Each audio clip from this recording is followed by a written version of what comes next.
नमस्कार मित्रों, TGT PGT warriors में आपका स्वागत है।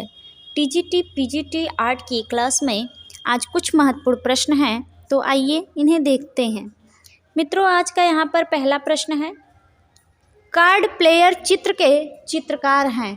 कार्ड प्लेयर चित्र के चित्रकार आपके जो हैं वह हैं सेजा साहब।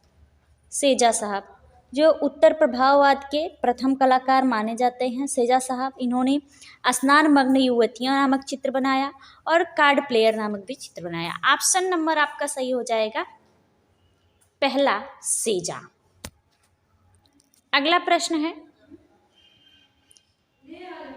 बिंदुवादी चित्रकार था। इनमें से कौन बिंदुवादी चित्रकार जो हैं इसमें से?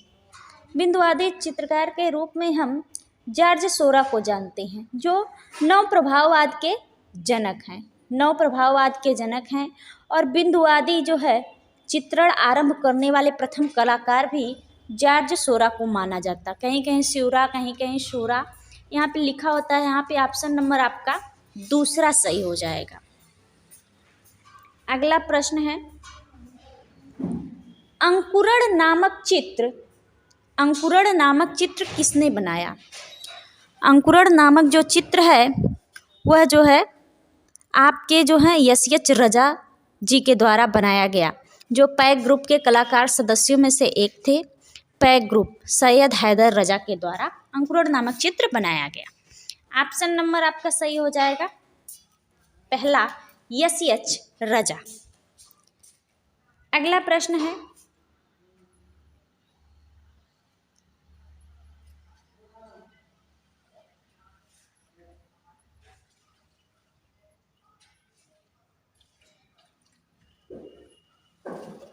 यहाँ पे देखेंगे, कांगड़ा पेंटिंग ऑन लव नामक पुस्तक के लेखक कौन हैं? कांगड़ा पेंटिंग ऑन लव नामक पुस्तक के जो लेखक हैं वह जो है आपके माने जाते हैं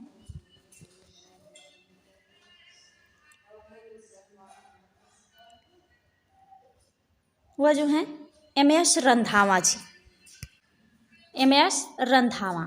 ऑप्शन नंबर आपका सही हो जाएगा तीसरा, एम.एस. रंधावा। एम.एस. रंधावा की जो पुस्तक कांगड़ा पेंटिंग ऑन लव नामक पुस्तक के जो लेखक हैं वह जो हैं एम.एस. रंधावा जी। अगला प्रश्न है आपका, हिमालयन आर्ट नामक जो पुस्तक है वह किसकी है? हिमालयन आर्ट जो पुस्तक है वह 1931 ईस्वी में लिखी गई। यह जो है जेसी फ्रेंच की पुस्तक है। ऑप्शन नंबर आपका सही हो जाएगा चौथा, जेसी फ्रेंच। जेसी फ्रेंच की पुस्तक जो है हिमालयन आर्ट। यहाँ पे आप देखेंगे स्टेला कैम्ब्रिज जी के द्वारा एक पुस्तक लिखी गई, इंडियन स्कल्पचर। यहाँ पे आनंद कुमार स्वामी जी के द्वारा राजपूत पेंटिंग 1916 में, और जो है कार्ल खंडालावाला जी के द्वारा जो है द पहाड़ी मिनिएचर पेंटिंग 1958 ईस्वी में लिखी गई। यहाँ पे हिमालयन आर्ट जेसी फ्रेंच जी की पुस्तक है। अगला प्रश्न है,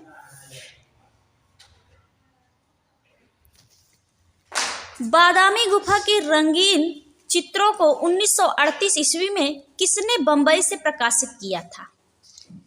जो बादामी गुफा है जिसकी खोज 1924 ईस्वी में स्टेला कैम्ब्रिज ने की थी। बादामी गुफा जो है वह 3 धर्मों से संबंधित मानी जाती है। जो 4 गुफाएं उसमें कुल हैं, जो 3 गुफाएं वह 3 हिंदू धर्म से और 1 जैन धर्म से संबंधित मानी जाती है। जिसमें से आप देखेंगे जे.एम. अहिवासी ने बादामी गुफा के चित्रों की प्रतिलिपियां तैयार करवाई थी, और 1938 ईस्वी में कार्ल खंडालावाला ने अपनी पुस्तक इंडियन स्कल्पचर एंड पेंटिंग में बादामी के रंगीन चित्रों को जो है बंबई से प्रकाशित किया था। तो यहाँ ऑप्शन नंबर आपका सही हो जाएगा दूसरा, कार्ल खंडालावाला। अगला प्रश्न है,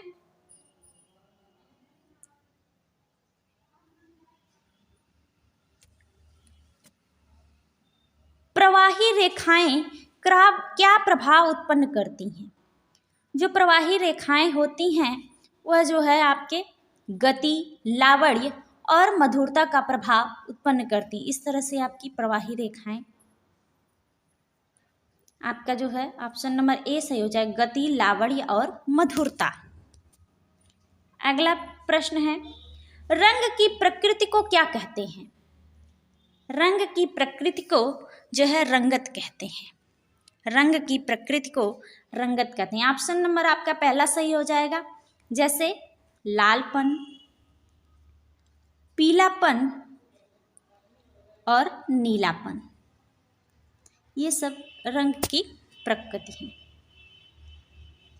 और है आपका नीलापन। अगला प्रश्न है, ओस्टवाल्ड ने अपने चक्र में कितने रंग को प्रस्तुत किया है? जर्मन के विद्वान जो हैं ओस्टवाल्ड ने अपने चक्र में जो है 8 रंगों को प्रस्तुत किया है। 8 रंगों को। ऑप्शन नंबर आपका सही हो जाएगा दूसरा, 8 रंगों को। अगला प्रश्न है,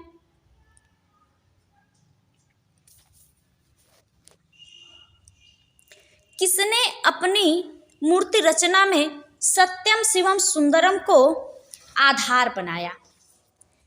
यह जो है अपनी मूर्ति रचना में जो है सत्यम शिवम सुंदरम को अपना आधार स्तंभ बनाया, वह है आपके धनराज भगत साहब, जो दिल्ली शिल्पी चक्र के कलाकारों में से एक कलाकार थे।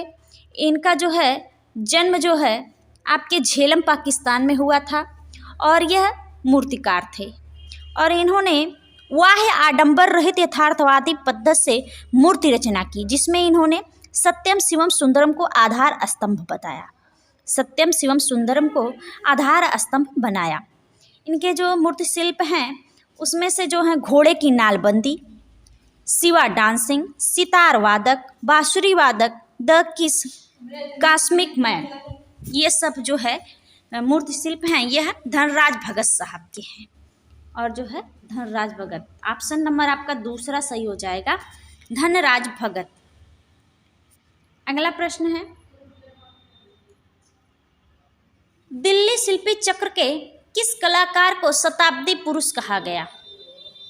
दिल्ली शिल्पी चक्र के किस कलाकार को शताब्दी पुरुष कहा गया?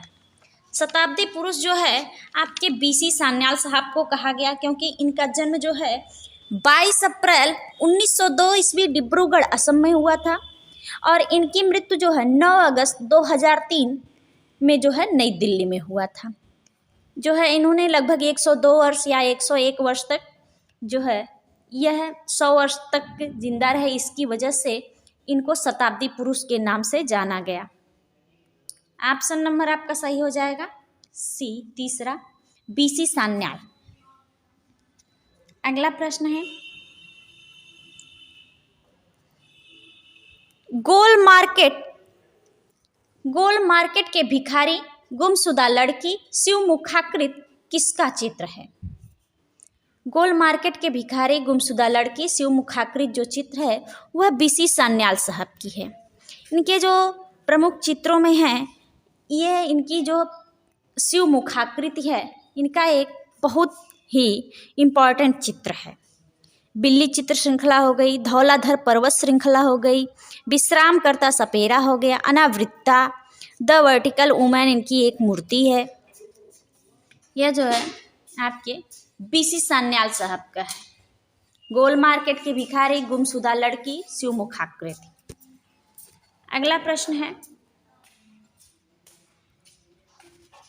किस वास्तुकार के रूप में बेल्जियम दूतावास नई दिल्ली को बनाया? किसने वास्तुकार के रूप में जो है बेल्जियम दूतावास नई दिल्ली को बनाया? यह बेल्जियम दूतावास नई दिल्ली में जिसने बनाया वह दुनिया की सबसे बेहतरीन इमारतों में शामिल किया गया। इंटरनेशनल फोरम ऑफ आर्किटेक्ट्स ने 20वीं शताब्दी में दुनिया की सबसे बेहतरीन इमारतों में से इसे शामिल किया, बेल्जियम दूतावास को। यह जो है आप देखेंगे तो भित्ति चित्रकार जो हैं और वास्तुकार, ग्राफिक डिजाइनर, मूर्तिकार, लेखक, और यह सब आपके सतीश गुजराल जी, मुख्य रूप से प्रसिद्ध वास्तुकार के रूप में सतीश गुजराल जी भित्ति चित्रकार और जो है भित्ति चित्रकार के साथ साथ वास्तुकार और जो है लेखक भी थे, ग्राफिक डिजाइनर भी थे। और जो है इन्होंने बेल्जियम दूतावास नई दिल्ली के जो है इसमें वास्तुकार के रूप में काम किया। सतीश गुजराल जी जो इंद्र कुमार गुजराल के जो हैं इंद्र कुमार गुजराल के छोटे भाई हैं यह सतीश गुजराल जी, जो देश के प्रधानमंत्री रहे इंद्र कुमार गुजराल जी। अगला प्रश्न है आपका, ए ब्रश विथ लाइफ किसकी आत्मकथा है? ए ब्रश विथ लाइफ जो है वह जो है सतीश गुजराल जी की आत्मकथा है। ऑप्शन नंबर आपका दूसरा सही हो जाएगा, सतीश गुजराल। अगला प्रश्न है आपका,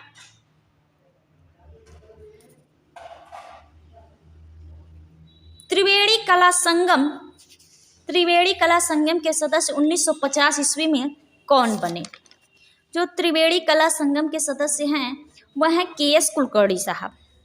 के.एस. कुलकर्णी साहब 1950 ईस्वी में त्रिवेणी कला संगम के सदस्य बने। और जो है आप देखेंगे तो यह दिल्ली शिल्पी चक्र से संबंधित कलाकार हैं और इनका मुख्य व्यवसाय चित्रकारिता, ग्रामीण जीवन से संबंधित जो है इन्होंने चित्रों को बनाया हुआ है। और यहाँ पे आपका ऑप्शन नंबर सही हो जाएगा, के.एस. कुलकर्णी। अगला प्रश्न है,